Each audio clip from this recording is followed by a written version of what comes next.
ยอย่าไปเซยดังหน่อยแม่แกนเข้านายเนาะมัน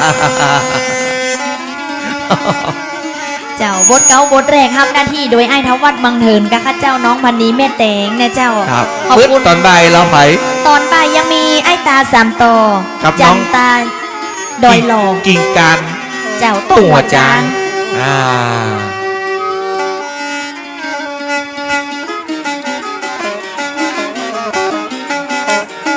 ครับต่างช่วยกันอนุรักษ์รักษาต่างเอาม่วนเอางาน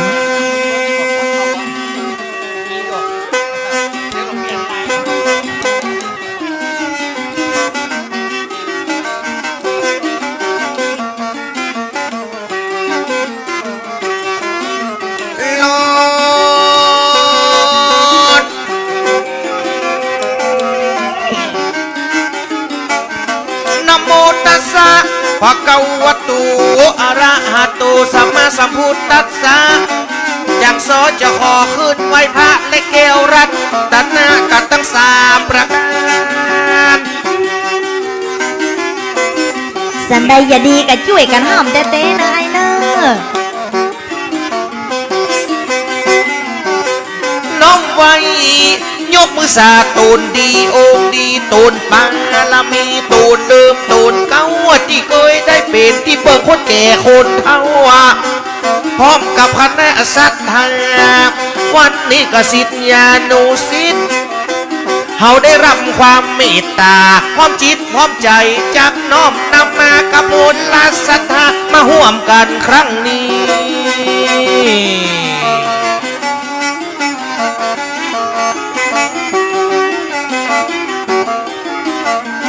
มาช่วยกันกินมาช่วยกันทานวันนี้จัดงานจะได้ระลึกถึง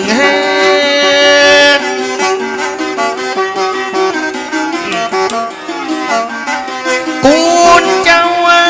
ตีได้ยักเคยสั่งเคยสอนมาได้มองเป็นนั้นก็เป็นอบรมรับไปตึงวิชาลูกศิษย์ลูกหาใหญ่น้อยวันนี้ก็จัดการจัดงานได้พร้อมใจป้อนานป้อน้อยฮึมันหมดมันใส่ปิ่งโปยสันในมันจะงามจัดดีเอาจางโซจางปีมานั่งมันเป็นซักเป็นลักเป็นสีเปิ้นว่ามันเป็นวันดีกะใจเนี่ยดีทีสีใสดังแก้วสันในมันจะแง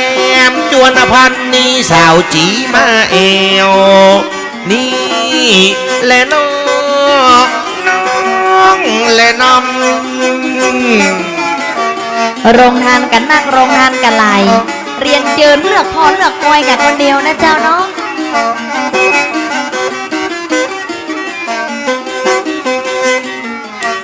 ในมอนเหล่าศิษยานุศิษย์วันนี้ได้ระลึกถึงหาคุณของเจ้าครูบาและคุณของพระครูตันเจ้าสันได้มันจะดีพันนี้วันนี้มาช่วยไอ้เหล่านี่และน้องและน้ำ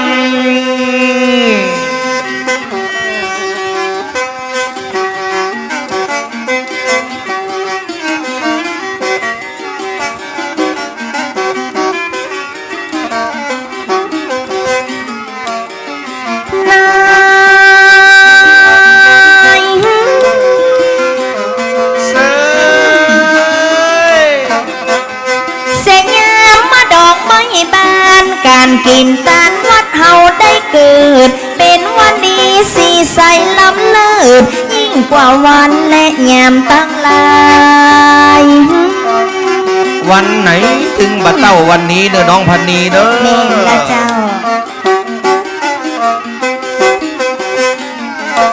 เจ้าเฮ้ย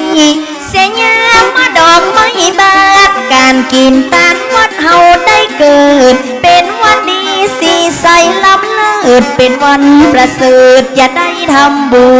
ญกินข้าว ก็บ่จางปากลาขันมาเปียโปมาใบปูนเปิ้นว่าทำบุญยอมได้รับผลบุญอย่าได้เป็นเครื่องหนุนเครื่องสวรรค์จันฟ้า ฟ้าไปตามปูนอีลาเห เอา ย มาตั้งเพไง มาตอนนี้ตาไอ้จะบอด เจ้าของการว่าตางขึ้นสวรรค์มีตั้งเพอีก ไปตามปูนกันเลย ของตานตั้งหลาย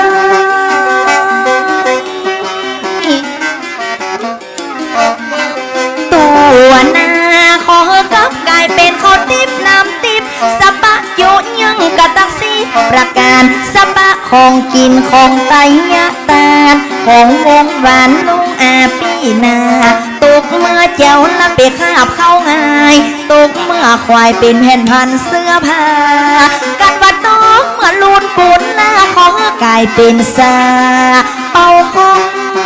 นำเอากะวงใหญ่ปีน้องขึ้นไปสู่ยอดมหาสวรรค์เฮาไปรับขัวกินเฮาไปรับขัวตาดขอสุขสำราญเหมือนกันค่อยบ้านขอเจริญเหมือนกันทุกท่านนี่ละน้อละนาย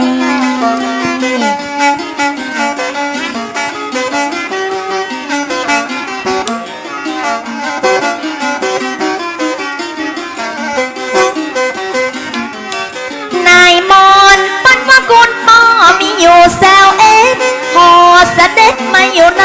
สมองปันว่ากุลแม่มีอยู่12เฮือมาเป็นกระดองป้องป้องหอหุ้ม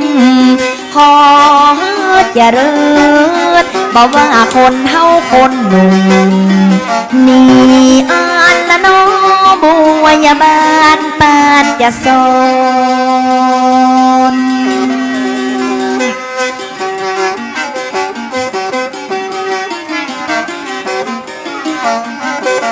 มันกินมันตานอย่างจังยืนนี่เนอะ เจ้า ลอน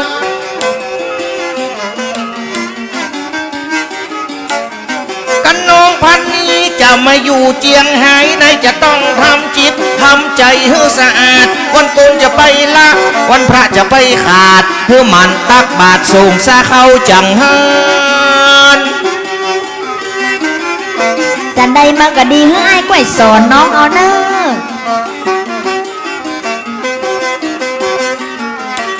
น้องเกวกันว่ากับคนงามจะมาอยู่เจียงไฮ้ในจะต้องเป่งใจเพื่อมันใสสะอาดวันกุลวันพระพันนี้จะไปขาดเพื่อมันตักบาทนี้ก็ทำบุญจะไปเป็นคนลืมพ่อลืมแม่ลืมคนเฒ่าลืมคนแก่ลืมใจเนื้อขากุลไปลักกินก่อนไปซ่อนกินลูนเจียงใหม่เจียงไฮ้ละปุนมาทำอย่างนี้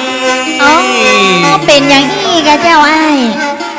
มากินมาตานอย่างอีแม่ตั้งหน้านี่หรอ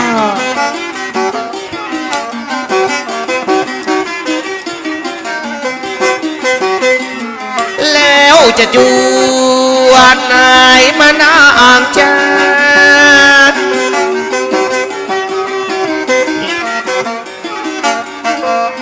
นางตังเสียยาโมกีข้าวตอนมันมาก่อนนะอย่าโซนโยมือกราบพระกะแก้วรัตตันนะมีตั้ง3ประการคุณพระพุทธคุณพระธรรมคุณพระสังฆ์เป็นข้อไพ่มานขออยากได้มาทา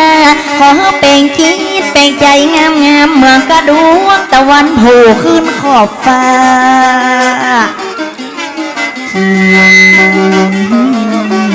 ละนะก่อนตีก็จะสอจะขอกันเราว่ากะแก้วรัตกะตันกะตั้ง3ปากการพุทธธรรม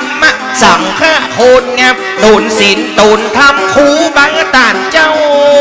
ย้ำว่ากะวันนี้มีเงินพันนี้ในมาเป เป็นกู้เก่าโยมือไว้สาตังอาจารย์ต้านเจ้าที่เป็นตนตั้งอยู่ตั้งใน เจ้า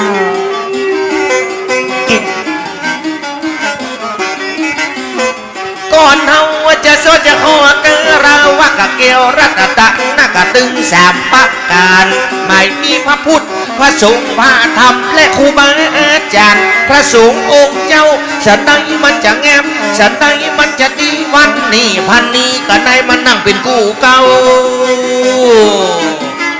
จีมกับไอ้วัดลำปาง เปลี่ยนกันลมเอามาเปลี่ยนกันเมากับมีตึงกู้เก้ากับมีตึงกู้ไป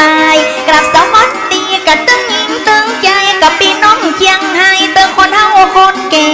เปิ้นมาพาน้อยตีกองมองเสิงดังตะตุกเปิงเข้ากับเสียงเสกกลับสวัสดีคนเฮาคนแก่ปากันมาเวบองโซ เม็ดมันตัดศาลานี่นะ ป่อขี้เสียนกัตตีดอกมาได้มาปะแม่ขี้ขากดอกปอโอเป็นกรรมย้อยย้อยเป็นกรรมโซปัดหาเรือนหารอไปเดือน8 เดือนเก่าปะไอ้เท้าวัดมาซอตัวน้องพัดนี้นั่งบนเวทีฮับหน้าที่กู้เก่าจีแล้วนะ ไว้ตั้งไปในแล้วไว้ตั้งไปนอกก็ออกไม่ออกบ้านใต้บ้านเหนือโอ้สวรรค์จัดสบันแงคือแม่ตึงกับป่อเมาะแม่หมอนย้ำว่ากระเจียงยืนมีกินมีตานหมูมิดงูบ้านกับเปิ้นมากันพร้อมเย็นกับบ่เย็นฮ้อนกับบ่ฮ้อนนะเอากันเหี่ยหมอกกำปึงกำป๊อบ เจ้า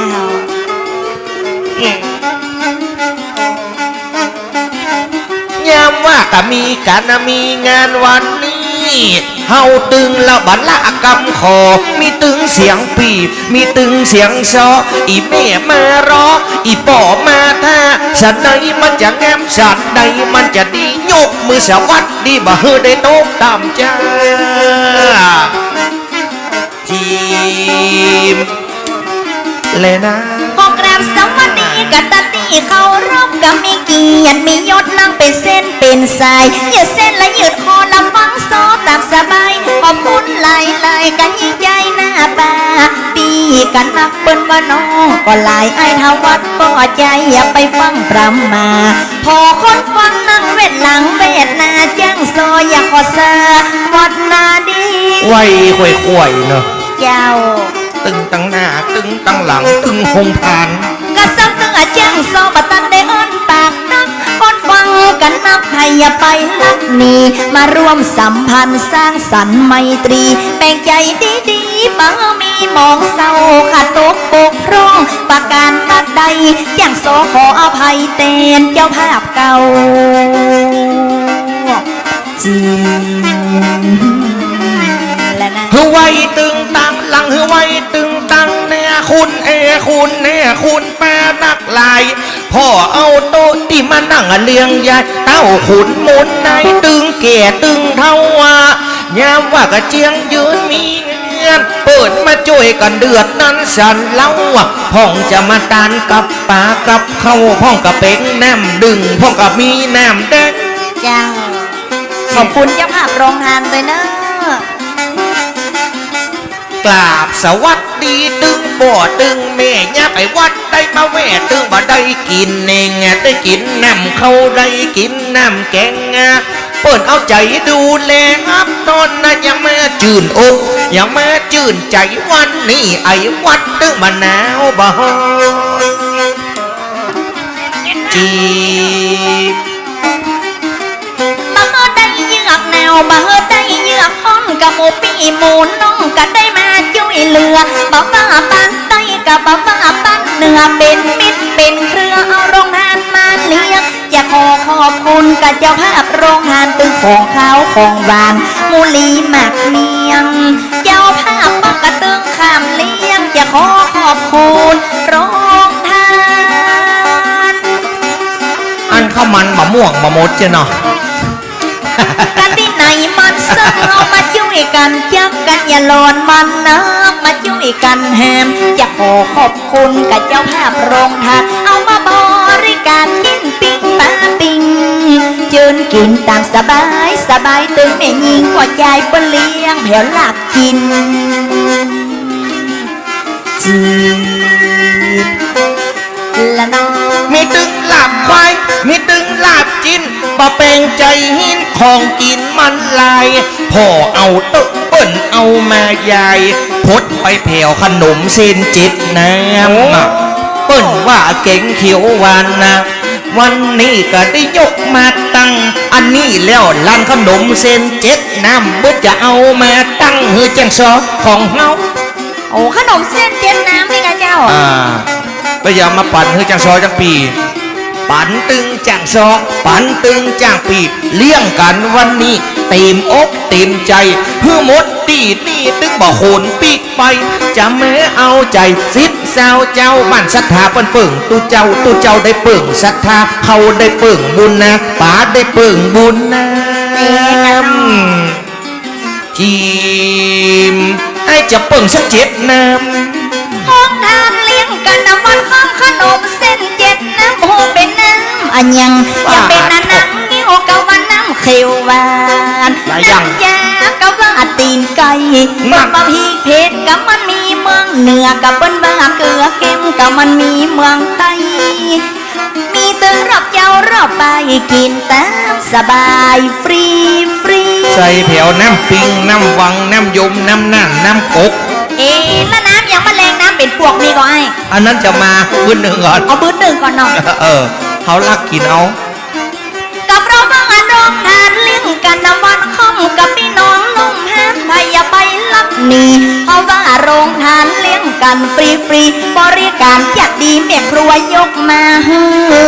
กินกันตึ้งขับไงขับตอนตึ้งบัลละมองมาต้องยกต่างซื้อมาได้เสี่ยงสักบาทนะวะเนี่ย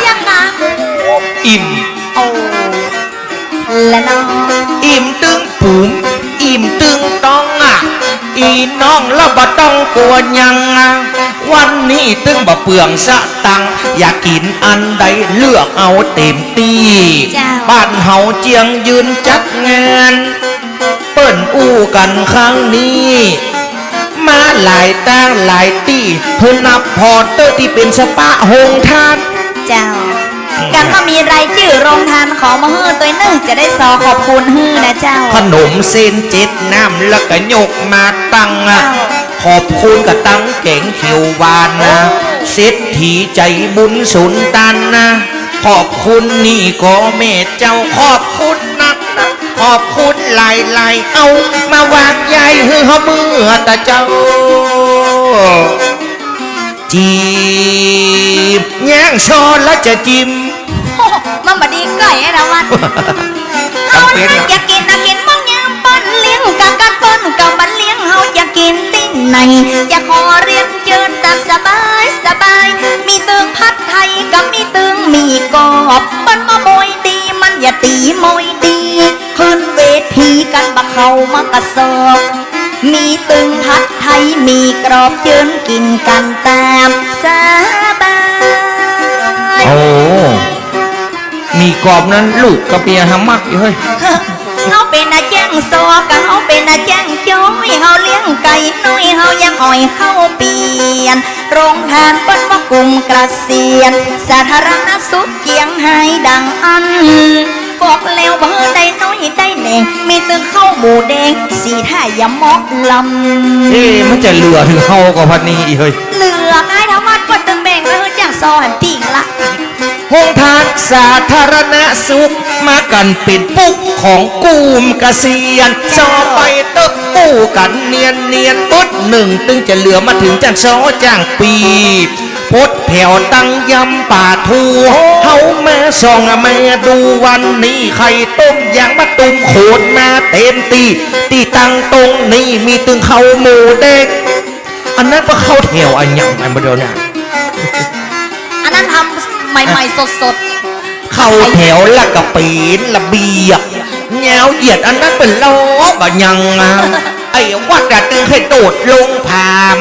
อัน ขอ ไปลู่จิ้มสักหน่อยก้อนว่ามันเผื่อก้อนว่ามันเหลือพอจะไปลืมหลายวัดปีน้อยจีมอันนั้นเป็นล้ออันใด เลี้ยงกันนะต้องคนฟังพี่น้องพัดไทยกระทะร้อนไอยังเคยกินตอนเอาวัดนะไอลองไปจิ้มกับเปิ้ลเอามากินกับเปิ้ลเอามาสูตรอยากขอบคุณกับตึงจินนะตึงเก่งออกเวลายามเล่งจะโยเอ็มหลับลูพัดไทยกับเปิ้ลยกมาสู่ใส่กุ้งตัวลวงโต้ยปอยพัดไทยกุ้งสด ผัดไทยโบราณ เจ้ากับพี่น้องบ้านเฮาวัดต่อคิวอดพัดไทยกุ้งสดไอยังจะเคยกินปะไอเท่าวัดก้อยลงไปจิ้มพอเปิ้นเลี้ยงใจยิงสัทธาตัวห้องเจินได้กะตึงยิงตึงใจตำบลเปิ้นเลี้ยงพัดไทยแบบกระทะร้อน อามาเตอร์ผัดไทยจื้อพันนี้เอากุ้งมาให้ฮะ อย่าอ้อนลูก มันมีหลายอันละมันมีปันอย่างโยกมาเป็นห้องถ้าจะเอาอกเอาใจกินโต๊ะจนตามสบายมีตึงของเย็นมีตึงของฮอนข้าวหมูแดงยำป่าทูมีผัดไทยกะทะร้อน ขอเจิญตึงละเด็กละอ่อนจับใส่บางพ้องมายืนฟังพันนี้มันเป็นไอ้ยังอีนอลูกเนาะมันไอ้ยังฮะอีนอมีลูกสืบลูกมีไม้สืบไม้มีบ้านสืบบ้านมีหลานสืบหลานศิลปะวัฒนธรรมเมื่อเขามายืนฟังสำเนียงการอู้ละอ่อนสมัยจวนไปฟังซอยมันตึงแบบไปมันถามว่าซอคืออะไรครับผมฟังไม่ค่อยรู้ โอ้อากา จีมเพื่อเขามาฟังตึงวัน ก็มีตึงอะคนเมืองอะก็มีตึงอะคนนะไทยสอไปยามาไปมันวัดได้หลายภาษาเพราะเขาเป็นศิลปินล้านนายับบางพ่องกับป้าก่อนมาเว้นยับบางพ่องกับว่าอยากจะดูว่าไอเท่าวัดนี่มันหน้าเหมือนเป๊ะไอเท่าวัดหน้าสันเมเกะพอหน้าอย่างกับเป๊ะงาลงโดย ถ้าตัดผมมันจะดีเฮ้ย อันนี้ทรงอะอย่างเหรอ ชงสมัยนะ ทรงออกบ้านบัดได้อย่างไรแล้ววะ โอ้ยชมกันดีๆกะชมกันดีๆ กับ กะ วันเล่นกับบัดได้ยาบ้านเล่นกับบัดดอกกูยิงเกมโยกเนื้อเท้าวัดบนแหมที่เตะเจ้านึกว่าไอ้สอนรามว่าเจ้ามาหันนั้นนึกว่าดารานังเขาส่งคนกับมาโซตัวกันนึกว่าสอนรามอย่างมันหล่อเจนลำ อีกะเดี๋ยวซอสตังค์ย่อยให้มึงก่อนดีเลย เอามาใหญ่ๆกับไปย่อยเนี่ยอย่าง ไว้ตึงคุณพ่อไว้ตึงคุณแม่คนเฒ่าคนแก่บ้านใต้บ้านเหนือโอ้สวรรค์จัดสวรรค์งาเขือพ่องกับมาจากเจียงไฮ้พ่องกับมาจากเจียงใหม่ แม่ อะ แม่ พริกเผ็ดก็มันมีเมืองยองเขาว่าคนนะเขาว่าปอนนะโตก็ต้องเจียงใหม่เนี่ยวันนี้ก็เข้านะมาใหม่ก้อยมาเอาใจพี่น้องเจียงยืน เจ้า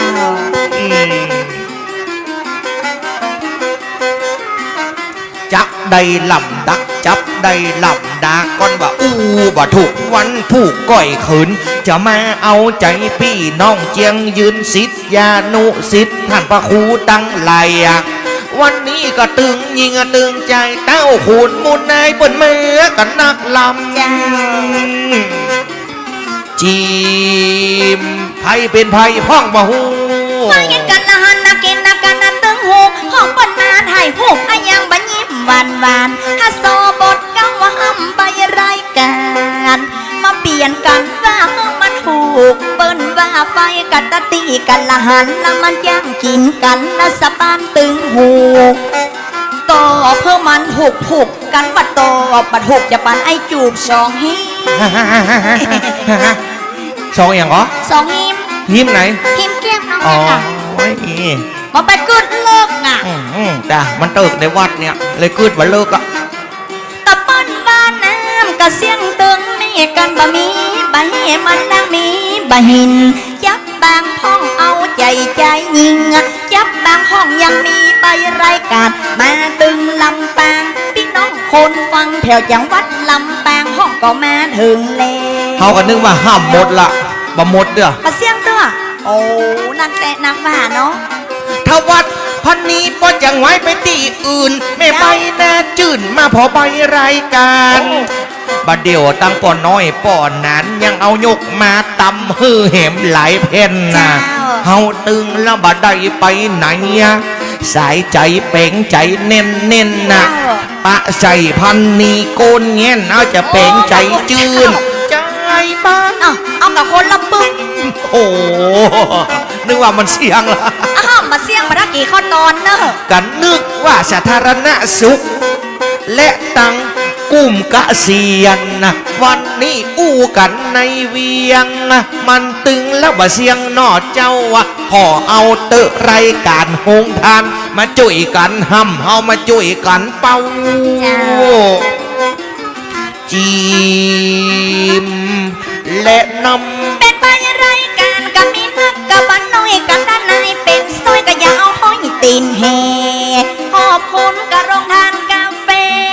ที่ไหน ครอบครัวบิ๊กแฟมิลี่คุณปรับพันนะมารารัตน์มาช่วยงานวัดกับบ้านเฮาครั้งนี้ ครอบครัวบิ๊กแฟมิลี่กับวันนี้เปิ้นเลี้ยงกาแฟ กาแฟ กาแฟ บิ๊กแฟมิลี่ บิ๊กแฟมิลี่กะ มึงชอบภาษาอังกฤษปะจ๊ะ มันว่าแยกอีแม่เฮ้ย มันมาเจ้ภาษาเมือง บิ๊กแฟมิลี่ ฟิฟิลี่อีกอ่ะ อืม อ๋อก าแฟ กาแฟ กาแฟน้ำลายเต็มหน้าฮะเนี่ย รายการก็มีเงินกับบ้านน้อยกันบ้านนายเป็นซอยก็อย่าเอาห้อยตีนแห่บิ๊กแฟมิลี่เลี้ยงวันนี้เปิ้นเลี้ยงเหวน้ำส้มต้มนมต้มผูกกันในปีขนมจะหมักมงนมเลี้ยวกันจะเกลเลี้ยวกันจะมัมเลี้ยวกันจะเกล น่าจะเปียยุบนม มันอย่างเอี้ยกับตู้เจ้าแบบมือนะฮะเป็นไงอย่างนั้น ตะกี้กับบิ๊กแฟมิลี่เปิดมาเลี้ยงตึงน้ำส้มน้ำเขียวเปิดมาใจมากันคนเดียวลำปางแล้วก็มาจัดหนักพ่อเอาตึงลูกตึงหลานมาใจเก่งหยวกมาใจเก่งฟักพี่น้องลำปางมากันจัดหนักกำเดียวก็จะบอกเฮอฟังเฮ้ยลำปางหัว กับ มา บ้าใจ มาใจ เก่ง เฮ้ย ฟังกับบ้าใจ มาใจเฮ้ย เก่งอันเนียว ไอ้อย่างวันนี้แกงหยวกลำปางเขาบะมักแกงฟักถึงบ่คือขึ้นบนถามพอเตอะและปีน้องวงวานนะลำปางเขาแกงหางไว้ใส่เห็ดตุยหมอกเนิ่นในมาหยั่วน้ำลายหลายวันเจนล เป็นว่าเก่งหางไหวกันเจ้า ำจีมันจะหมดแล้วก็บ่ฮู เป็นนาเก่งยวงไอ้เอาพุดมันก็อย่าเก่งบังฟักกับพันนี้บ้าบานหางใบกับสิผ้าจันลำกับพี่น้องลำปางเปิ้นว่าใส่เพลเฮ็ดทอบ เนสุด ยอดละเปิ้นว่าอาหารแหมปึ๊ดเปิ้นเอามามอบแกงห่างใบใส่เพลเฮ็ดทอบแจกพี่น้องลำปาง มีอยู่เนาะโอ้เดี๋ยวผมจะไปกินเนอะแบ่งมือจังชอตดิเหลืออ กั ยู่ นอย่า ว่ะ ขอขอบคุณกันอย่าภาพโรงทานเอามาบริการเลี้ยงกันเป็นกันครอบครัวบิ๊กเฟมมิลี่แหมกำขอบคุณประพันธ์กันอย่าบอกพี่ไอ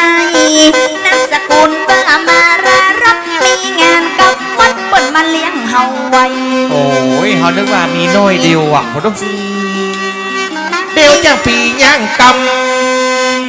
สรุปละเขาจะได้กินเก่งห่างวายอยู่ โอ้ได้กินอยู่ค่ะเจ้า เป็นย่างซอนี่นะ เจ้า เจนใดมาได้ไปซออำเภอแม่เจมนี่มาได้กินเก่งห่างวาย โอเต้กันเนาะ ครับ เจ้า ตังแม่เจมนี่ปอกกำนันอย่างกำพล ก็กำนันกำพล ครับกับตังลูกหลานเปิ้นพี่น้องแม่เจมนี่เปิ้นปลูกห่างวายขาย เจ้า นะครับ เป็นสวนเป็นดงแม่น ครับ แม่น เปิ้นขายปลูกขายเนาะ ตังเจียงใหม่น้อยเนาะ เป็นมัด เจ้า มัดร้อยไปครับ วันนี้จกปาก โอเต้กัน ยังเหลืออยู่ โอ้ยังเหลืออยู่เนอะ อีเมลรายงานละ เจ้าน นะครับ กับตะกี้บิ๊กแฟมิลี่ เจ้า ของครอบครัวของคุณป้อประพันธ์ มาลารัตน์ เจ้า ครับน้ำส้มน้ำเขียวน้ำแดงชากาแฟ ดู ครับบอกป้อประพันธ์เนอะนะครับน้ำส้มน้ำเขียวน้ำแดงนี่เลี้ยงคณะศรัทธาได้นะครับ เจ้า สำหรับจ้างปีจ้างซอนะครับบปนวิบากกรรมเจ้านะครับ โอ้ยเนาะ กินมาได้น้ำเขียวน้ำแดงถ้าเป็นสิ่งเป็นจ้างนี่เอามาเตอะนะค โอ้ รับ ก่อนกินเจ้าตะไคร้นะวัดก็ได้มาอย่างเหงาโกกงกจังปีซ้ำหาอย่าคอยเท่งแต่ว่าอยู่อะ จะได้ก็เอาหนังสือพิมพ์ห่อปันมาเหรอ เต้มาหา เขากลัวว่าอาจารย์เปิ้นหันใส่ คนบาปหนามันดีเอียตาโอ้ยอ่ะว่ากันใหม่มันยังหนักอยู่จังปีเหยวันนี้นะครับคนแก่คนเฒ่าอยู่เป็นกู้จ้างซอ เจ้า กินข้าวรับพิษประตูวัดจะไปเฮือไผ่ออก เต้กัน ครั เนาะ บคนแก่คนเฒ่าคนไหนลักปีก่อนเฮือตัดเบี้ยยังชีพเลยเนอะ โอ้เต้กัน ต้องขู่เขาไว้ โอ้ต้องขู่กันเนาะ เดี๋ยวเขาล่าหนีจังซอก็ขอบคุณน้ำใจลำปางเปิดก็ได้เก่งห่างวายเอามาปั่นถึงยิงตึงใจนำมาถวายพระอาจารย์ท่านเจ้าจากนั้นจังจะมีไผ่เหมน้องพันนีในมาเป็นกู้เฝ้าขอบอกคนแก่คนเฒ่าจะมีภายในที่เป็นเศรษฐีใจบุญ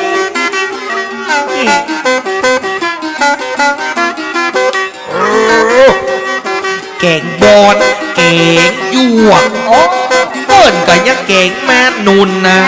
ครอบครัวของแม่เสงบุญยาวิชัยเปิ้นยกมาตีนี่ มีตึงแกงหยวกใส่ไก่ มีตึงแกงบอนบ่ฮู้ตัดใดกันนี่จีบเบิ้นแล้วไอ้บ่ได้กินแกงบอน ไอ้ทำวัดต้นไว้ลงไปจิ้มมีแถวไอ้สักริมปออาจารย์บุญสูงเห็มบุญข้าเจ้าจะเอาใส่พุงอย่าเอาไอ้ติมก็อย่าหอมมา เบิ้งมึงห่อเถอะ สองว่าแดงตึงยอ ลวกไก่ ยันหอม ห่อ ใจ ไอติม ดีเจนลาไอ้ติมข้าเจ้าจะห่อปิกบ้านจะเอาไปกินเห็มก็ ลวกตึกนะลวกตึกพันนี้เนี่ย โอ้ของไอ้ติมอย่าห่อมาบ้านนะมันเป็นยังตึกอะไรก็ไปใส่ไมโครเวฟเอาค่ะ โอ้อุ่นมันเนี่ยนะโอ้โห กับตาไอ้เท่าวัดบนไว้ลองไปกิมมีไอสติมันนี่ว่าเป็นนาของบ้านขอบคุณกับตาป้ออาจารย์กันและพันระยาก็เป็นจริงอะแม่นมันป้ออาจารย์แนมว่าบุญสุ่มใจดีอย่างนาทีแม่นาม มันจะน้อยๆเนอะ โอ้หลายแผ่นหลายใบนะแม่เนาะ บักกองหูว่าเป็นงานเจ้าพระครูตึงคาตึงสู่เปิ้นกับแม่ห่วมกันนะเจียงไฮ้น้ำใสใจงามมาแม่ทุกว่าคำหนอเจ้าแม่วิไลทุกว่าคำมาพร้อมสายลูกสายเต้าว่าบัดเดียวยกมาเมื่อตาเจ้าคือลาบหมูครัวลำ วันนี้หลาบหมูก็มี เอายังไม่ได้กินอีก ห้ามไปใครอยากเข้าแล้วเฮ้ย แม่วิไลทุกวะคำอันนี้เปิ้นมาหอมลาบหมูบึดหนึ่งเปิ้นจะยกมาจูเพื่อท่านพระครูได้ฉันกันก่อนเจ้าอะบึดหนึ่งแล้วก็เฮาก้อยล้อจ้างปีจ้างชอก้อยกินกันนั่นเล่ารอท่านพระครูกินก่อนนะ จ้า เฮาขยมอ่ะ มันมาป่วยได้โซแล้วน้องจะโซเต็มที่ปันมาแมวบันนี้ละมันบันได้กินหนูมีแผ่วปันมายำบาดทูโรงพยาบาลเชียงรายดังอันข้าวหมูแดงไข่ยางมักตูมมีของหวานคือขนมจานแพทย์ปั๊มน้ำมาช่วยกึดยุ่ยแซงคือคนในยันหอมของ พี่น้องลำปางอยู่ไหนอ่ะที่เก่งทางวายมันอ่ะพี่น้องลำปางยกมือครับลูกโอ้ เปิ้นมาป่วยอย่าได้โซแล้วน้องอย่าโซเต็มที่เปิ้นมาแมวบันนี้มันบันได้กินหนูตั้งปุ้นก็มีแถวขั้วหมูยำปลาทูกินป้อบะเสียง ขอบคุณกับเจ้าภาพโรงทานมีแถวขนมยัดเราเปิ้นยกมาเลี้ยง ให้กินเตอะตานเตอะนะครับเมื่อเกิดเป็นคนสร้างบุญกุศลไว้นัก และน้อง ๆลาบหมูคั่วกินบ่าเสียงเปิ้นเอามาเลี้ยงเป็นตัก ก็เป็นลายพดแผ่วตึงเมวิไลเอามาฮือตึงจากชออย่างปีคุณสุวรรณนะเขื่อนแก้วแม้ถึงเมื่อตะกี้บอกเฮ้อและอีน้องพันนี่เปิ่นเอาเอฟป่ามาให้มาหอม โอ้เอฟปากก็มี ได้กินก่อนนะเอายังไม่ได้กินอีก เอามาได้กินตัว แม่สุวรรณนะนามสกุลเขื่อนแก้วจิตใจผ่องเพลวบ่มีปัญหามาน้อมนำตาลกระตึงเอฟป่า60ห่อตึงบ่เหลือฮือค่ะเอฟป่าแม่สุวรรณนะจะเหลือก่อจ้ากะเฮาเมาจ้าโอ้จีมยังเหลือพันนี้ มันบางอะคนฟังกับอีไม่อยากกินก่อนเท่ามันกับอีน้องว่าอยากกินใบสามอยากขอขอบคุณกับเจ้าภาพโรงทาน เอามาบริการทดเหวคุณนิ่มข้ามเมืองเลิกกะข้ามบัดเลิกกะไก่ขัวมาแบบครอบครัวเลี้ยงขนมบ้าบินได้เอฟป่าแล้วอย่าไปฟังวิ่งระวังจะเต้าตำหน้าเวที เหลือ3ห่อมาปอแบ่งอีกเฮ้ยน้าเอาใส่ขันคู่ให้เนอะ โอ้ก็สามห่อมาป้อแบ่งจะได้แบ่งกับกี่คนน้อยค่ะ โอ้มันหลายคนถ้าใส่ขันคู่ให้อะ อยากขอขอบคุณแถวขนมบ้าบิน อันนี้คุณนิ่มเลี้ยงแถวขนมหวานขนมเส้นสีผ้ายันลำเปิ้นเอากลับมาปั่นเฮืออย่างโซตะกี้ยังมาเอ็นดูตั้งหลังหมูที่เขาเป่าปีก็คือพวกไอ้นี่ โอ้โหไอ้นี่อีกแล้ว หามาได้เหรอ ฮะ คุณนี้อีก หมูนี่อีกอะ หมูนี้เนาะ ตั้งหลังก็คือหมูนี่ อ๋อ เมาเป่าปีเลยบ่ได้กินยังอะพ่อเอาเตอะพันนี้คนงามเปิ้นเอามาตำหมกใบหมกบดลับบนุนซุกบ้านเป็นของกินคนมนุนซุกดงเป็นของกินวอกเปิ้นเอามาจุเปิ้นเอามาจอดหยังมาไข่ยากมือจิ้ม เอาขยะปอแปะมาแลกต่อลอง น้ำใจเจียงให้เปิดนักลำบางตีฮักเก่งใจตึงยิงเก่งห่างไหวมันอาชังน่ากินเขาตักมาจิ้มเอาไก่ผ่านหน้ากว่าจังโชจะได้ลงเวทีเก่งห่างไหวคงบ่มีเพราะพันนี้มันจะ โอ้ยไม่มาจ้างอ่ะอาจจะช่วยกันเลยเนี่ย พอตักไปแล้วเรา มันเมื่อจึงซอเป็นพันเอกตอนรับไปรายการกระซ้ำนั่งไปรายการกระซ้ำลายเขาว่าเถยสู่กันยังบักขัดใจมาเปลี่ยนกันนมแล้วมาเปลี่ยนกันเป้าโอไปแล้วเธอได้มีปัญหาคุณปานชยานอกจะเอามาเล่าคุณอำนวยพรภริยานั้นเล่าแนมสกุลมากไมตรี เอาให้มันจับมาได้เลย คนรักชายาก็มาเลี้ยงมาพักไทยอยากกินตามสบายอย่าไปอย่าไปอย่าฟังนี่คุณอำนวยพรมากไมตรี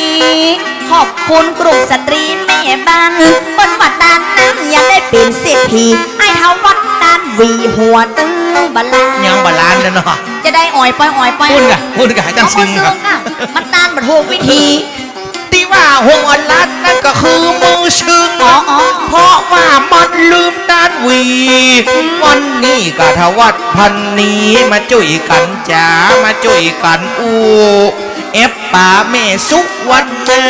มีเมตตาปันเฮาตึงกู้มีตึงคนไปคนอยู่ลำเดียวจะยังมีแหมหลายคน โอ้แต่ไง โอ้ยนัก โอ้ที่น้องให้ก่อนหน้าขนาด คุณทัศนพัฒน์พวกเจริญเจ้าของม่อนจันทารีสอร์ทนั่นนะ ครอบครัวเปิ่นปากันเนื้อวันนี้ก็มาห่วมโดยคุณทัศนพัฒน์ม่อนจันทาวันนี้มาตานเฉากูไว้ น้ำเฉาก๊วยก็มี จีมบริการน้ำเฉากูไว้ ไอ้หูมองกันโหกันน้องเพิ่งเอามันกับเม่นกับพระเจ้ายอมเต้นมาเปลี่ยนกันไว้กันสาเม็ดทองประกายเท่าวัฒนาเลี้ยงกับพ่อป่ามันอันยังมากมองขอขอบคุณแม่ทองประกายกำเดียวเขาไปกินกันเนาะกับพ่อป่าสีท่าจะมอกน้ำสกุลเฮาวัฒนา ห้ำไปกับขยากไปไม่อย่างมันลายเนี่ย กะไอ้โอ้มังกันโหกันน้องบ้ามังกับแม่นพระเจ้ายอมแต่งเปลี่ยนกันไปกันหาแล้วเก่งห่างใบยาวไปที่ไหนจ้าพอไปพอมาน้ำไหลบนไหลแล้วเฮาโหดยังได้กลัวเก่งห่างใบมันอย่าเชียงเหียแล้วอีแมวยังอีข้อก่อนบอก ซอกันไปห้ามกันไป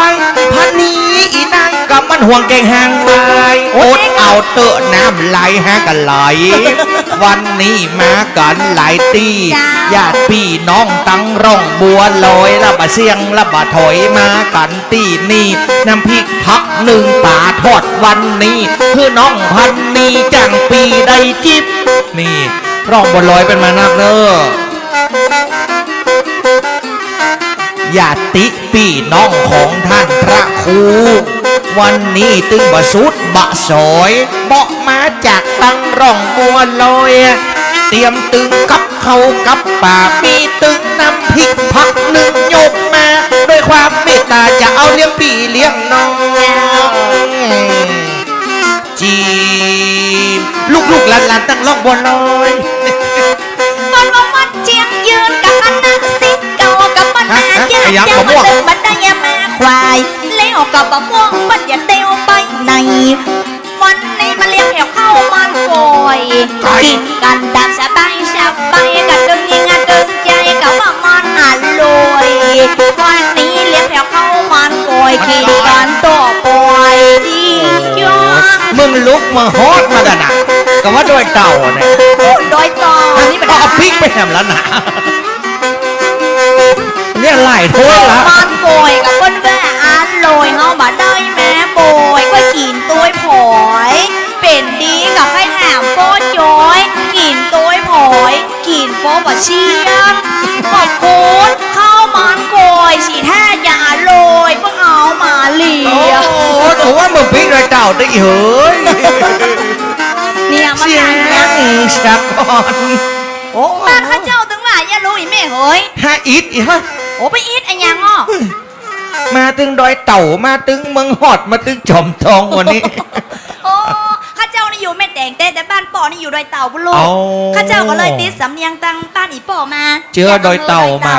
อันนี้เลยดอยเต่ากับไปตังโทษเนาะโอ้โทนก็ว่าเหมือนกันแล้วโทษก็จะเยื้อนดีละโอ้แล้วข้าวมันกล้วยนี่พ่นว่าอย่างกันวะเขามันก้อยกับเขามันก้อยนั่นเหรอโอ้ว่าอย่างเดียวกันจ้ะวะมันสั่งมันเดียวกันเหรอคะ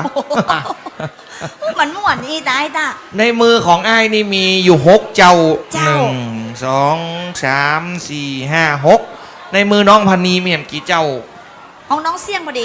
กี่เจ้าจะได้นับเพราะว่าโฮงทานวันนี้มีเท่าใดเนาะครับอันนี้มี6แล้วเนอะ4 5 6 7เจ้า7บวก6เป็น16โอ๊ตปัจจัยใด13อุ้ยโอ้14ลบ1อ่ะ13น่ะ13โฮงทานเนอะแม่เนอะเจ้ารายชื่อโรงทานหากว่าตกหล่นนะเจ้าขอความกรุณาเขียนมาให้ตัวเนอะอย่างใดนี่เข้ามันมะม่วงนี่ก็คือยักไว้ให้จังชอพ่องโอ้ยักไว้ตัวกันจะหมดละอันใดก็เหมาะเตะเหมาะไว้ทั้งวันย่างกำบ่อแล้วเดี๋ยวเขาก็มาซอบ่5คูณเป็ดใส่ข้าว6คูณ9ใส่แกงเราอย่างแหนางว่องเด้งจะจอกเก่งแห่งวัยปีอีกบ้ามาได้ก็หาว่าจอกเมื่อตัวประจำกะหมอแล้วอ่ะนี่หยังโอ้อีแม่ให้ทั้งวันเนี่ยกะเปิดไปงานเนาะเปิดเลี้ยงโฮงทานหาว่าแกงเพชรนี่ล้ำนี่หนูป้ากับลูกก็จ้างปีจอกโถงแกงเพชรปีกบ้านมาเอาติ้วไปถุงแล้วก็อายเฮือเปิ่นก็เลยใส่ในเตียวเนี่ยกะไปมีลืมคิงหนังไอ้ป๊อบเมื่อคืนเก่าวันคืนหงนี่อ่ะอันนั้นจังปีอ๋อนั่นจังปีกับไม่ใช่ไอ้จังปีอันแล้วไปโฮงทานห้ำมาจนเสียงละเจ้าบันทึกไว้ตัวเรียบร้อยโอ้บันทึกเรียบร้อยบันทึกเสียงตัวครับจะได้ห่วงงานท่านพระครูวันนี้นะครับเจ้ามีไผ่ตังใดพ่องอุปถากอุปถัมภ์กับเศรษฐีใจบุญสุนทานที่ไหนตังใดขับเปิ้นมาให้มาหอมกับข้าวกระป๋าเนาะครับที่เหลือนะครับว่าต้องกลัวนะครับเบิร์ดบ่าย2บ่าย3ต้องลงจะกินได้รอบหนึ่งอยู่โอเตกะไอ วันนี้กินจนเสี่ยง เพราะว่าเราจะอยู่นี่วันค่ำนะครับ โอ้อยู่ เพราะฉะนั้น ด้วยกันวันค่ำ ครับที่ไหนมันเหลือเอาไว้ในหม้อฮันครับห้ามกาครับ จะเข้าละ เจ้าก ำลังจะบอกว่าไรน้ำหงทานหมดเสี่ยงละ เสียงละเนาะ 13หง เจ้า อ่ะจ้างปีว่ากันใหม่ ใจเย็น เจ้า ๆค่อยๆไปฝนกำลังไหลลงมา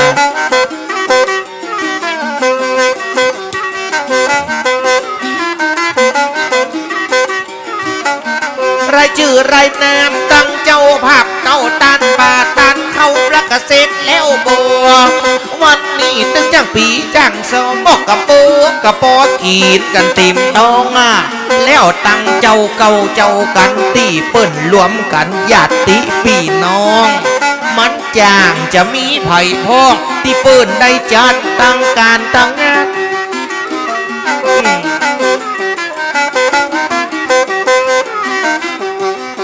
มาห่วมตีนเจ้าภาพเก่าวันนี้จังจะมีภัยกันพออ่านลายชื่อพอสื่อลายนามนั่งอยู่บนผามทำกันตีนี่ปีอายทวัดกับตั้งน้องอภัทนี้สองคนจะก้อยควักก้อยจี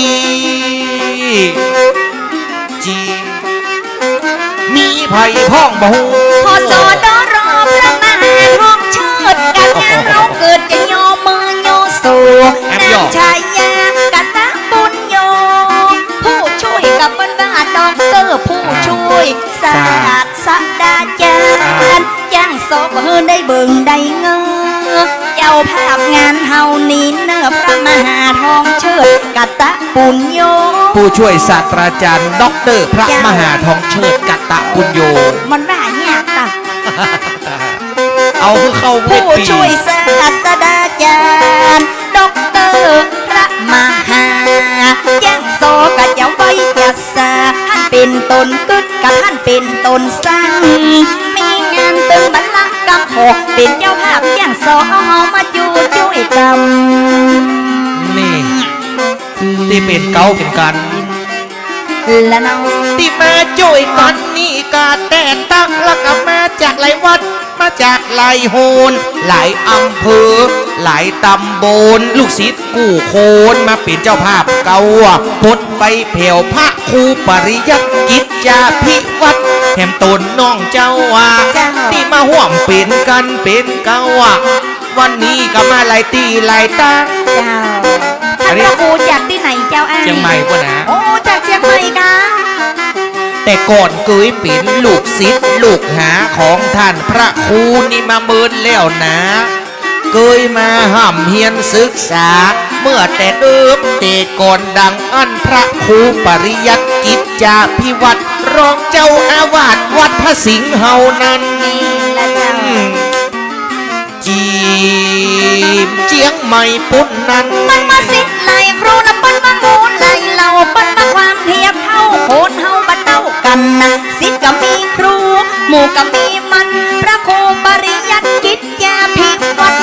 รองเจ้าอาวาสวัดพระสิงห์อูตามความจริงเป็นตนปฏิบัติตนไปในเป็นตนเคร่งครัดพระครูปริยัติตนเจ้าไปน้อง ถือว่าเคยห้ำเคยเฮียนกับท่านพระครู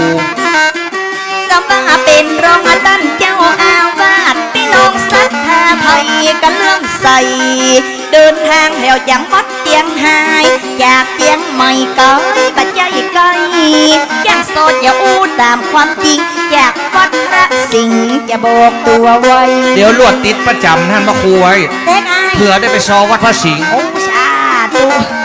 อีน้องพันนี้ก็บัดได้ทวัดวัสนาบัดนับบัดได้ไปวัดพระสิงห์ โอ้ย อู้กันตามความจริงมาปะแม่ยิงฮึติดประจำเอาไว้ท่านพระครูปริยัติกิจจาภิวัตรจากจังหวัดเชียงใหม่วันนี้วาสนาน้องไทยก็ติดประจำเพื่อเปิ้นมีงาน โอ้กูเตือนนี่ท่านจะติดประจำเฮาแล้วไม่ได้ฮอตติดประจำฮะ กลัวก็ได้ไป อ๋อปิดประจำดังปิน แต่ปิ่นลูกหาท่านปิ่นลูกศิษย์ตัวสารละทิศมาพร้อมใจกัน จะได้กึดกิน จะได้ดาตาเธอปิ่นกันปิ่นงานตึงแจงเหนือแจงใต้เราลูกศิษย์ก็มีนักมี ลายมาพร้อมใจกันกระเจียงหายวันนี้จีบท่านพระครู ลูกศิษย์กันลายลูกหากันนักเป็นตนปฏิบัติท่านมีความเมตตาเป็นตนนั้นนักพัฒนามีนิมนต์คณะศิษยานุศิษย์มาจากวัดเคียงยืนภายในตึงบรรลืมทั่วสารทิศมีเหวคณะศิษยานุศิษย์ศิษย์เก่ากะจากวัดเคียงยืน มีมดห้องเป็นครูบาอาจารย์ห้องเป็นศัสดี โอ้ ห้องเป็นตำรวจ เจ้า ทหาร แต่กันเนาะ เนี่ย กรรมการอะไรยุ่งกรรมการอะไรบ้านศิษยานุศิษย์ท่านก็ได้นึกถึง เพราะก็บัลลังก์เพราะก็บัลลืมบุญคุณกับครูบาอาจารย์เคยห้ำเฮียนศึกษาตึงวันตึงศีลตึงธรรมศึกษาอย่างห้องแท้ ไม่ลืมบุญคุณของครูบาอาจารย์ และน้อง คนว่าคุณพ่อก็มีอยู่21คนว่าคุณแม่ก็มีอยู่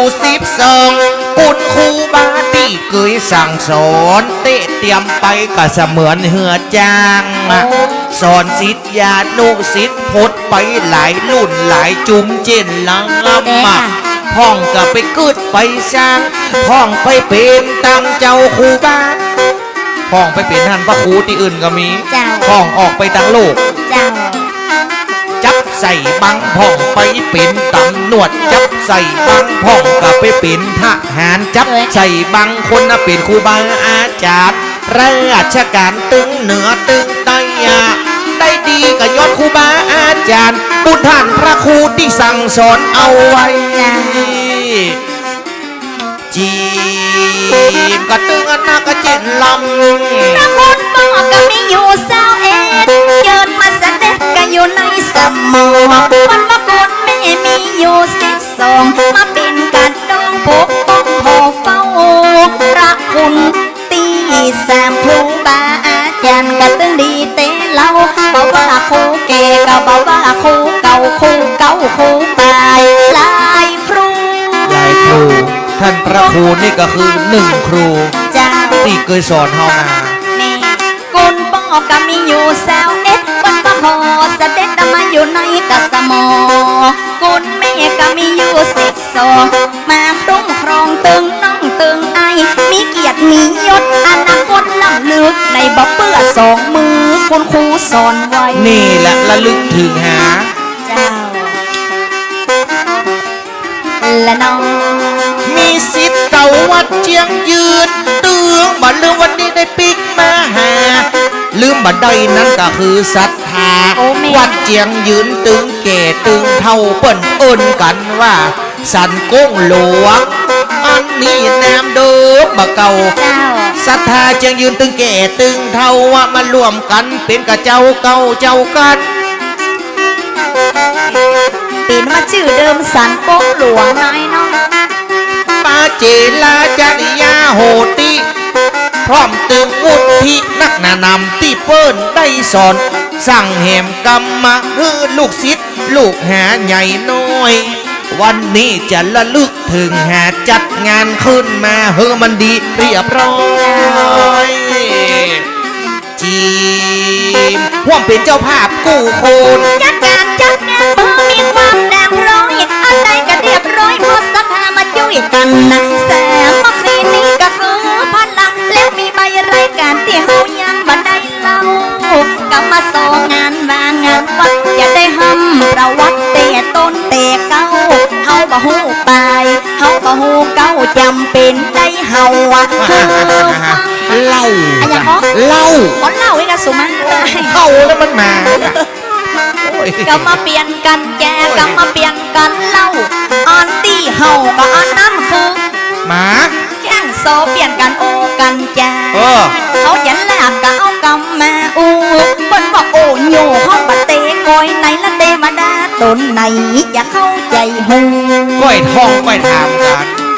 จี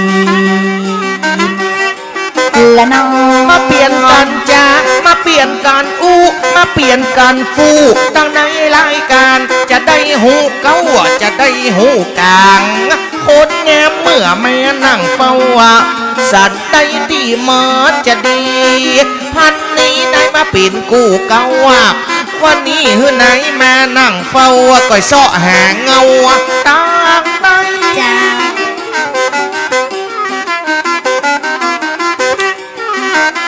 มาจกหาแล้วมาหลากหาคือตั้งไตตั้งเหนือว่าไผเป็นไผจะหูตีมาจะหูตีไป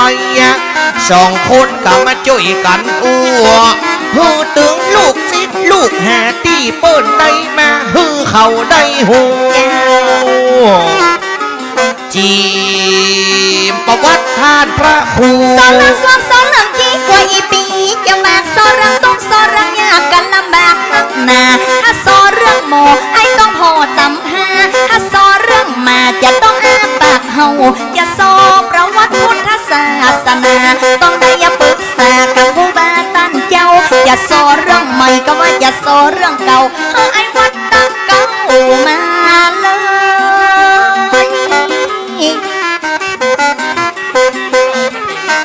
กะอย่าโซ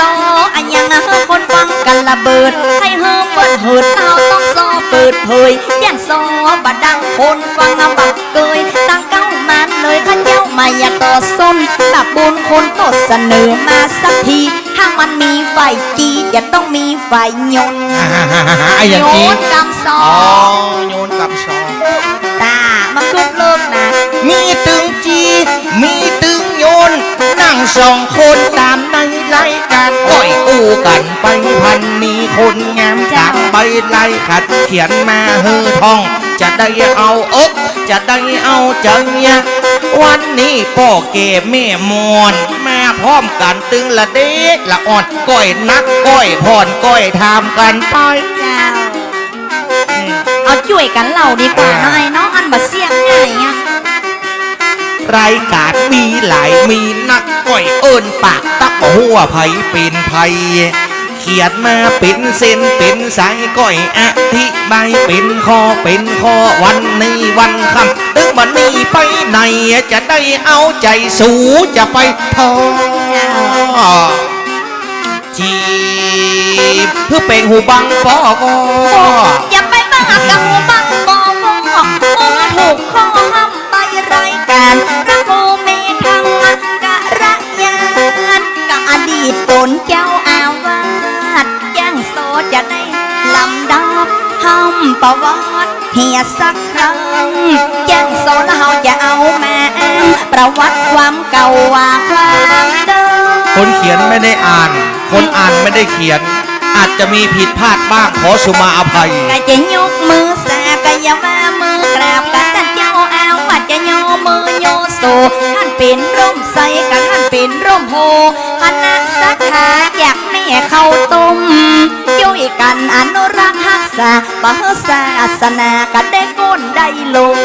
อันนี้จากไม่เขาตรงอ่ะ เอาพี่น้องแม่ข้าวต้มกันมาเนอะวันนี้นะ คณะศรัทธาจากแม่เข้าต้มน้ำใจเปิ้นโลดน้ำใจเปิ้นเรือเปิ้นจะนั่งเฝ้าตึงบะปิกตึงบะเมือตึงผัวตึงเมียเอาใจตีนี่จักได้ลำดับลำดาเป็นเสียงชอเป็นเสียงปีอู้กันเปิ้นว่าแย้มนี่กำใดบดีก็จะขอสุมาผิดพ้องถูกพ้องเนอะ เจ้า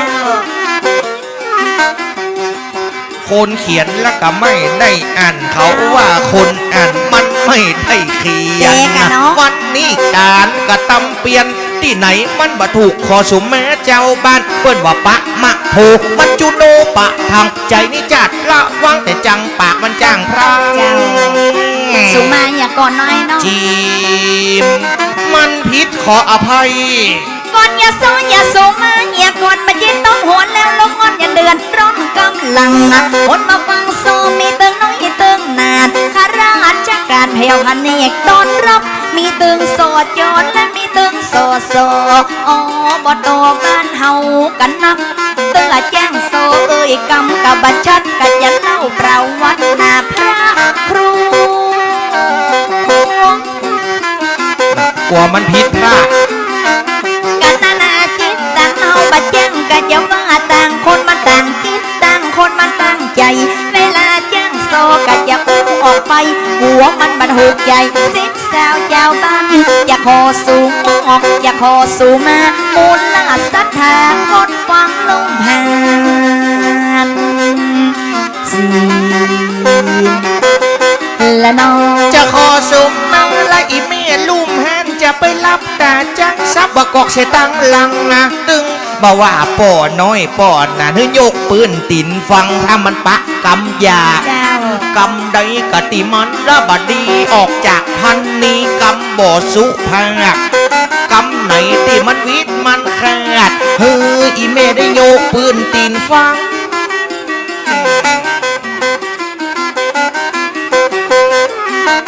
น้ำว่ารายการของท่านพระครูก็เมื่อเตะก่อนเตะหลังมาช่วยกันเล่ามาเป้ามาฟัง ตามในรายการก้อยจ๋าก้อยอูจะได้ลำดับลำดาจังจะเป็นอย่างใดอย่างใดพ่องบ่ฮู้ เจ้า จีบและน้อง มันมามีอย่างใดอย่ามาไปจนหมดบนนี้ว่าเจ้าพวกเข้ามาหารายการ ถ้ามีคนแก้มันต้องมีคนถาม ถ้ามีคนถามอย่าต้องมีคนตอบบรรลุนสุขบ้านละมาเปียของกินคนหล่นตกในดงนั้นในบะปนปากนอกถ้ามีคนถามอย่าต้องมีคนตอบอย่าไปสลิดอย่างออกคอนเงี้ยวคันบอก